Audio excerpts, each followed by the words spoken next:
Hello बच्चों, आप सभी का स्वागत है वीएन के ट्यूशंस में।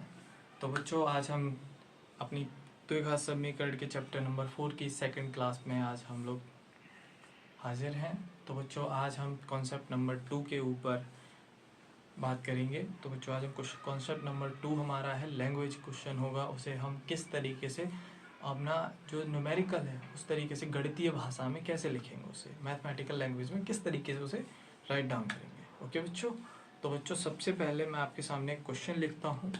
आप उसे समझना, उसका एक एक पॉइंट समझना कि मैं वो क्वेश्चन कहना क्या चाह रहा है और किस तरीके से हम उसे करते हैं। ओके, ठीक है बच्चों। तो बच्चों, मैंने आप लोगों के सामने एक क्वेश्चन लिखा है, उसे हम द्विघात समीकरण के रूप में व्यक्त करना है। ठीक है, इसे हम मैथमेटिकल लैंग्वेज में किस तरीके से लिखेंगे वो हमें देखना है। क्लियर। आपके पास क्वेश्चन दे रखा है, एक आयताकार भूखंड का क्षेत्रफल आपका ये दे रखा है। ठीक, क्षेत्र की लंबाई मीटर में है। ठीक, चौड़ाई के दो गुने से एक अधिक भूखंड की लंबाई चौड़ाई ज्ञात करो। तो बच्चों, अब देखो, इसे समझो। सबसे पहले क्वेश्चन कहना क्या चाह रहा है आप ये समझो। क्वेश्चन कहना चाह रहा है कि आपके पास एक फील्ड है। ठीक है बच्चों, ये फील्ड दे रखा है आपके पास। भूखंड मतलब कोई एक फील्ड है आपके पास, आयताकार है, आयताकार फील्ड है आपके पास। क्लियर बच्चों। आयत कैसा होता है, सामने आमने सामने वाली भुजा समान होती है उसकी। ठीक, आयताकार फील्ड है आपके पास। वो उसमें कहना चाह रहा है कि उसकी जो लंबाई है वो मीटर में है, चौड़ाई के 2 गुने है। मतलब चौड़ाई ये है, जो लंबाई चौड़ाई के 2 गुने है। तो हमें चौड़ाई जो है वो ये होती है, चौड़ाई कितना चौड़ा है। ठीक है बच्चों। ठीक, दूसरा बच्चों हमें बताया कि उसकी जो चौड़ाई की जो लंबाई है वो कितनी है, चौड़ाई के 2 गुना। हमने चौड़ाई को क्या माना, x माना,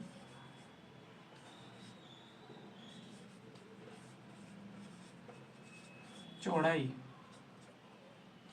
x। क्लियर। फिर बच्चों वो कह रहा है कि लंबाई चौड़ाई के 2 गुने से एक अधिक है। लंबाई जो है आपकी, चौड़ाई के जो लंबाई है उसकी, वो चौड़ाई के 2 गुने से एक अधिक है। समझे आप, लंबाई ठीक चौड़ाई के 2 गुने से एक अधिक है। ठीक है बच्चों, तो हमें इसमें क्या क्या समझ आ रहा है, समझ रहे हो क्या।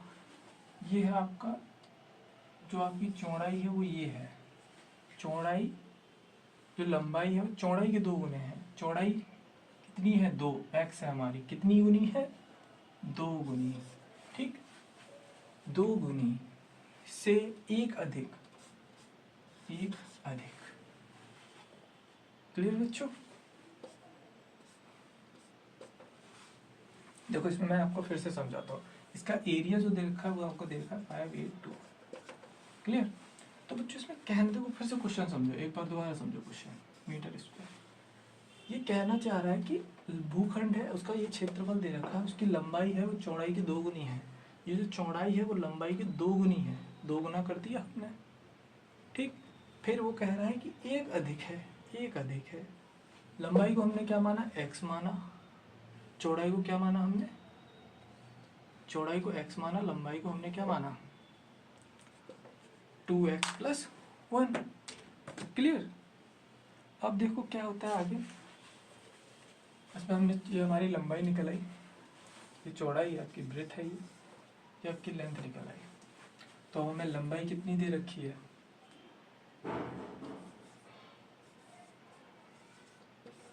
लंबाई कितनी है, 2x+1। फिर से समझो एक बार, क्वेश्चन क्या कह रहा है। लंबाई चौड़ाई के, लंबाई चौड़ाई के 2 गुने से एक अधिक है। क्लियर। क्षेत्रफल हमें क्या दे रखा है, 528 मीटर स्क्वायर। ओके, अब नेक्स्ट क्या है आगे, लंबाई चौड़ाई ज्ञात कीजिए। आप लोगों को पता होना चाहिए कि एरिया ऑफ रेक्टेंगल मतलब आयत का जो क्षेत्रफल होता है वो क्या होता है। यहाँ देखो, area of rectangle, sorry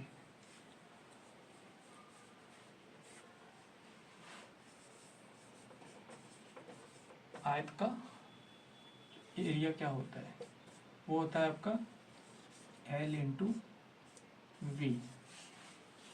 clear? L into V. तो अब हमें एरिया कितना दे रखा है, सॉरी एरिया कितना दे रखा है हमें 582। ठीक, लेंथ हमें कितनी दे रखी है, लंबाई हमें दे रखी है 2x प्लस 1 और विड्थ हमें कितनी दे रखी है x। तो बच्चों हम इसका द्विघात समीकरण बना सकते हैं क्या? बिल्कुल हम बना सकते हैं, क्यों नहीं बना सकते। देखो इसमें कैसे बन सकता है, अभी हम यहाँ अंदाज़ा नहीं लगा सकते आप, लेकिन यहाँ देखो ये x है, उसका अंदर मल्टीप्लाई करो 2x स्क्वायर प्लस x, इस x का इसमें मल्टीप्लाई किया, फिर इसमें मल्टीप्लाई किया हमने। ओके, उसके बाद आपका 582 सेम एज इट इज़। ठीक, उसके बाद आपको क्या करना है, ये जो 2x प्लस है ये आपका ऐसा ही रहेगा, यहीं रखो। आपका जो समीकरण बनेगा वो ऐसा इस तरीके का बनेगा 2x स्क्वायर प्लस x, ये इधर है किसका है, प्लस का है, इधर जाएगा माइनस का 582। तो बच्चों ये निकल के आया आपका समीकरण। तो ये क्या है, इसे हमने द्विघात समीकरण मतलब मैथ की लैंग्वेज में हमने इसे लिखा है। समझे आप लोग? आप लैंग्वेज, जो लैंग्वेज है ना वो समझनी, अगर आप लैंग्वेज समझ गए तो ये जो है ना ये इससे लिखने में आपको टाइम नहीं लगेगा। आपको समझना है क्या लैंग्वेज। इस एक क्वेश्चन को आप 3 बार करो, आप 3 बार में अगर 3 बार अगर इसे रिटेन करते हो आप, 3 बार के बाद आपके कुछ ना कुछ कम से कम 60% 80% क्लियर होगा। आप फिर करो, ये एक बार में समझने वाली चीज़ नहीं है जो एक बार में एक बच्चे के समझ आ जाए। क्लियर? तो आप इसे एक बार रिपीट करो, दोबारा फिर देखो इस चीज़ को। मैंने जिस तरीके से समझाया वो समझने का कोशिश करो कि इसमें लैंग्वेज को किस तरीके से समझाया आपको। क्लियर? ठीक, तो अब बच्चों देखो ये इसमें हम लिखेंगे अतः ये है द्विघात समीकरण है। क्वेश्चन नंबर 2 है। ठीक है बच्चों, इसमें बच्चों क्या है, ये क्वेश्चन बहुत ही ज़्यादा इंपॉर्टेंट है। इसे हर ईयर क्वेश्चन रखा जाता है आपका, ये आपके एग्जाम में हर ईयर आता है ये क्वेश्चन। इसमें आपको सिर्फ ये चीज़ बदली हुई दिखेगा, आपका number question as it is same हर बार एग्जाम में आया, हर ईयर आया है। आपको विशेष करके इस क्वेश्चन को बहुत ही अच्छे से समझना है। ठीक है, क्योंकि ये क्वेश्चन आपका 2-3 मार्क्स कंप्लीट क्लियर करता है एक तरीके से। ठीक, तो बच्चों ये क्वेश्चन क्या कहना चाह रहा है, जब इतना इम्पोर्टेंट क्वेश्चन है तो हमें इसे बहुत अच्छे से क्लियर करना है। ठीक, तो ये क्वेश्चन क्या कहना चाह रहा है, दो क्रमागत धनात्मक पूर्णांकों का गुणनफल, दो क्रमागत, दो लोग हैं, ठीक, क्रमागत पूर्णांकों का, उन दोनों को गुणा किया, गुणनफल ये आया, इसके पूर्णांकों को ज्ञात कीजिए। बट अब हमें यहाँ पे क्या करना है, इसका द्विघात समीकरण बनाना है। ठीक, क्लियर? क्या करना है, द्विघात समीकरण बनाना है। तो बच्चों सबसे पहले समझो आप, क्रमागत संख्याएं क्या होती हैं। फर्स्ट ऑफ ऑल समझो क्रमागत संख्याएं, क्रमागत का मतलब क्या होता है, लगातार। आपको क्वेश्चन समझना है, क्वेश्चन बच्चा ये नहीं समझ पाते क्रमागत धनात्मक क्या लिखा हुआ, आप समझो क्रमागत धनात्मक संख्याएं, क्रमागत माने लगातार। ठीक, किसी चीज़ के बाद के बाद, बाद के बाद, एक के बाद दो, दो के बाद तीन, तीन के बाद चार, पाँच, छः, सात, ये होता है लगातार। क्लियर? तो सबसे पहले वो समझो आप, क्रमागत संख्या। क्लियर बच्चों? क्रमागत संख्या, क्रमागत संख्या होती क्या है, अब आप ये समझो। डन? तो क्रमागत संख्या, सबसे पहली क्रमागत संख्या जो हम मानेंगे मैथमेटिकल लैंग्वेज में जो मानते हैं वो होती है आपकी सबसे पहली क्रमागत संख्या, यहाँ रखो सर, ये आपकी क्रमागत संख्या है x, सबसे पहली क्रमागत संख्या x, उसके बाद x, प्लस 1, ठीक, x प्लस 2, उसके बाद x प्लस 3। ओके बच्चों, क्लियर।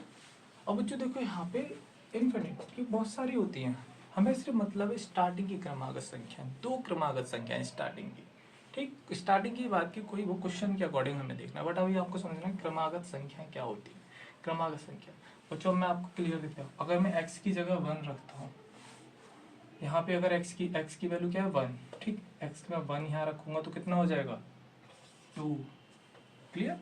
अगर ये 2 यहाँ रख दूंगा तो कितना हो जाएगा बच्चों, अगर ये x की वैल्यू 1 है, 1 यहाँ रखूंगा कितना हो जाएगा 3, ऐसे बच्चों यहाँ 1 रखूंगा तो कितना हो जाएगा 4।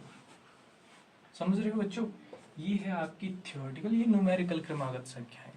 डन, आपको यहाँ तक क्लियर समझ आया। आपको ये समझ आना चाहिए क्रमागत संख्याएं होती क्या हैं, लगातार संख्याएं, लेकिन हम इन्हें जब लैंग्वेज में मानते हैं तो ये मानते हैं x plus 1, x plus 2, x plus 3। Okay बच्चों, ठीक है बच्चों। अब बच्चों एक 2 क्रमागत संख्याएं और होती हैं, क्रमागत संख्या धनात्मक सम संख्या और विषम संख्याएं। बच्चों समझो, 2 क्रमागत संख्या समझो, ये आपका फर्स्ट हो गया, ये आपका बहुत इंपॉर्टेंट पॉइंट है, मोस्ट इंपॉर्टेंट पॉइंट है ये क्वेश्चन में। ये शब्द पूरे क्वेश्चन का खेल बदल देगा, पूरे क्वेश्चन का लैंग्वेज क्या थ्योरी तक बदल देगा ये क्वेश्चन, उसका करने का तरीका बदल देगा। आपको ये शब्द बहुत इंपॉर्टेंट है आपके लिए। दूसरा क्या बच्चों,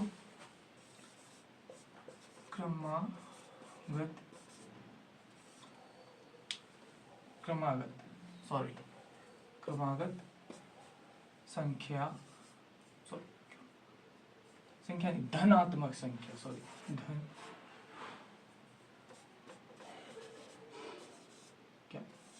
धनात्मक संख्या। पहले सबसे पहले सम, दूसरी क्या होगी विषम। क्लियर, कौन कौन सी, सम और विषम संख्या, उनके लिए हम क्या यूज करते हैं। तो बच्चों से को सबसे पहले ये भी आपके लिए मस्ट इम्पोर्टेंट है, ये बहुत इम्पोर्टेंट है भाई, वेरी इंपॉर्टेंट है, ठीक। ये मस्ट, ये भी इम्पोर्टेंट है आपके लिए, बट ये बहुत इम्पोर्टेंट है, इसे समझो। इसमें क्या रखेंगे हम, देखो इसमें रखने का तरीका, जब हमें सम संख्या निकालनी है तो हम क्या करेंगे, तो विषम संख्या निकालें तो यहाँ रखेंगे हम x, x plus 2, x plus 4। अब बच्चों देखो, यहाँ से हम सम भी निकाल सकते हैं, विषम भी निकाल सकते हैं। आप x की वैल्यू एक बार रख के देखो 1, ठीक है बच्चों, यहाँ 1 रखा कितना आया 3, यहाँ रखा कितना आया 5, ये कौन सी है विषम, ठीक। सम देखो यहाँ 2 रख के देखो एक बार, आपने एक बार ये रख लिया x की वैल्यू यहाँ रख के देखो 2, ठीक, यहाँ रखो 2 2 4, यहाँ रख के देखो 2, कितना हो जाएगा 6 बच्चों। क्लियर, ये चीज समझ आई आप लोगों को। ये क्या हो गया आपका सम, बोले तो इसे ऑड नंबर, ये आपका इवन नंबर, ठीक, ये आपका इवन नंबर, ये आपका ऑड नंबर। ये बच्चों देखो, ये क्रमागत संख्या है और ये धनात्मक क्रमागत संख्या है। धनात्मक बोला है सम विषम, तो हम ये लाइन लिखेंगे, ठीक, इनमें से लेंगे, वरना जब हमें क्रमागत बोला जाएगा तो हम इसमें से लेंगे। तो बच्चों इसमें सबको, अब देखो हम क्वेश्चन पे आते हैं अपने, हमें ये चीज क्लियर हो गई ना। अब हमारा क्वेश्चन क्या कह रहा है, माना कि 2 क्रमागत संख्याएं, बच्चों मैंने आपको क्रमागत संख्या के बारे में क्लियर कर दिया है। 2 क्रमागत संख्या है, यहाँ लिखो सबसे पहले आपका क्या होगा, क्रमागत संख्या।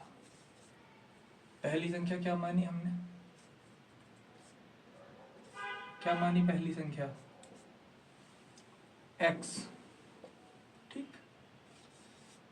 दूसरी संख्या क्या माननी हमें x प्लस 1। ये हमारी 2 संख्याएं हो गई, ठीक है बच्चों, क्लियर। अब बच्चों इसमें क्या बोला है, अब हम चलेंगे क्वेश्चन के अकॉर्डिंग। पहले दो लगातार धनात्मक संख्या, क्रमागत धनात्मक पूर्णांक, ठीक, ये हमने ले लिया पूर्णांक अपने, क्रमागत संख्या हमारी आ गई। अब बच्चों हम क्वेश्चन के अनुसार यहाँ लिखेंगे अकॉर्डिंग टू क्वेश्चन, ठीक, अकॉर्डिंग टू क्वेश्चन। बच्चों अकॉर्डिंग टू क्वेश्चन क्या कहता है हमारा, दो क्रमागत संख्याएं पूर्णांकों का गुणनफल, ये दिया गया आपको, डन। क्या दिया गया आपको, 306, तो दोनों का मल्टीप्लाई है वो आपको ये दे रखा है 306। तो बच्चों देखो आपको यहाँ आपको द्विघात समीकरण बनाना है, सिर्फ क्या करना है, ये लिखा आपने x, ठीक, मल्टीप्लाई करना है ना, multiply x plus 2, x plus 1 sorry, x plus 1 sorry, x plus 1 का गुणनफल दे रखा है, का देखो पूर्णांक का गुणन, दो संख्याओं का गुणन, फल क्या मिला हमें इसका 6, समझे बच्चों। अब बच्चों क्वेश्चन हमारे यहाँ खत्म हो जाएगा, ठीक है। हमें क्या देखना है, हमें द्विघात समीकरण है, क्वेश्चन खत्म, लेकिन हम उसे रिटेन करेंगे किस तरीके से, x का मल्टीप्लाई अंदर करो, फिर प्लस x का इसमें करो x, और ये इधर माइनस प्लस का है बच्चों, जब इधर लाइन घुमा के तो क्या हो जाएगा, माइनस का हो जाएगा, तो ये 0 बचा हमारा। तो ये क्या है, द्विघाती समीकरण है बच्चों, ठीक है बच्चों, ये क्या है आपका द्विघाती समीकरण है। क्लियर, आपने ये सब समझा, आपने ये सब समझने के बाद जब आपने ये क्वेश्चन कर पाया, तो बच्चों ये मोस्ट इम्पोर्टेंट है। ये लाइन आपको हर बार, हर एग्जाम में, हर साल आप प्रीवियस ईयर क्वेश्चन उठा के देखो, हर ईयर ये क्वेश्चन मिलेगा आपको, इसलिए आप इस चीज़ को समझिए। उसके बाद हमने क्वेश्चन विद इन 3 लाइन्स के अंदर हमने क्वेश्चन सॉल्व कर दिया, हमें द्विघात समीकरण बताना था, हमने बता दिया, डन। लैंग्वेज क्वेश्चन, लैंग्वेज का क्वेश्चन कहता है अगर आपको लैंग्वेज पता है तो आपसे क्वेश्चन निकलेगा, अगर आपको क्वेश्चन की लैंग्वेज नहीं समझ आ रही बच्चों तो आपसे क्वेश्चन नहीं निकलेगा बच्चों। समझ रहे हो आप इस चीज़ को। तो सबसे पहले आपको एक ही काम करना है, क्वेश्चन को जितनी बार हो सके उतनी बार रिपीट करो, जितने टाइम हो सके उतने टाइम लैंग्वेज को रिपीट करो। लैंग्वेज रिपीट करने से मतलब नहीं है, उस लैंग्वेज को समझो, क्वेश्चन कहना क्या चाह रहा है। जैसे इस क्वेश्चन में मैंने पढ़ा दो क्रमागत धनात्मक पूर्णांकों का गुणनफल, अब आपके माइंड में जब आप 4 बार पढ़ोगे तो आपको पता है धनात्मक पूर्णांकों का गुणनफल, दोनों का मल्टीप्लाई हमें ये दे रखा है। क्रमागत आप समझे, क्रमागत का मतलब क्या है, कंसिस्टेंसी मतलब लगातार दो संख्या, वो हमें ये दे रखी है यहाँ पे, ठीक। ये क्वेश्चन इस तरीके से। अब हम इसमें एक लाइन और रह गया है आपका, अतः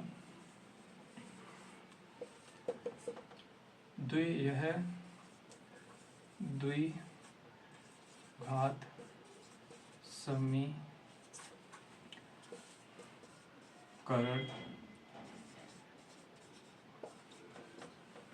है, ओके। अगर इसके पूर्णांक के शून्य, अगर पूर्णांक निकालने हैं तो हम इसका फैक्टराइजेशन कर दो, तो गुणनखंड कर दो आप इसके। तो बच्चों आज आपके हमने 2 क्वेश्चन, आपको एक इजी क्वेश्चन कराया, एक टफ क्वेश्चन कराया है। ये दोनों क्वेश्चन के आने के चांसेस बहुत ज़्यादा रहते हैं, ठीक। और क्या कहते हैं, अगला जो क्वेश्चन, अगला टॉपिक रहेगा आपका, वो हमारे रिलेटेड रहेगा कि गुणन, जो आपका द्विघात समीकरण होता है उसे हल करते हैं, ठीक है। वो अगली वीडियो, अगली क्लास में हम कराएंगे, ठीक। तो आप तब तक के लिए अच्छे से पढ़ो, ठीक है। अपना कंसिस्टेंसी, अपनी पढ़ाई को बहुत अच्छे से करो, ठीक है। तब तक के लिए अच्छे से पढ़ो और चैनल को सब्सक्राइब करो, शेयर करो, अपने दोस्तों को बताओ इसके बारे में, और अपनी मेहनत से पढ़ाई करो, बहुत मेहनत करो खूब। चलो मिलते हैं उसके लिए अगली क्लास में, तब तक के लिए बाय।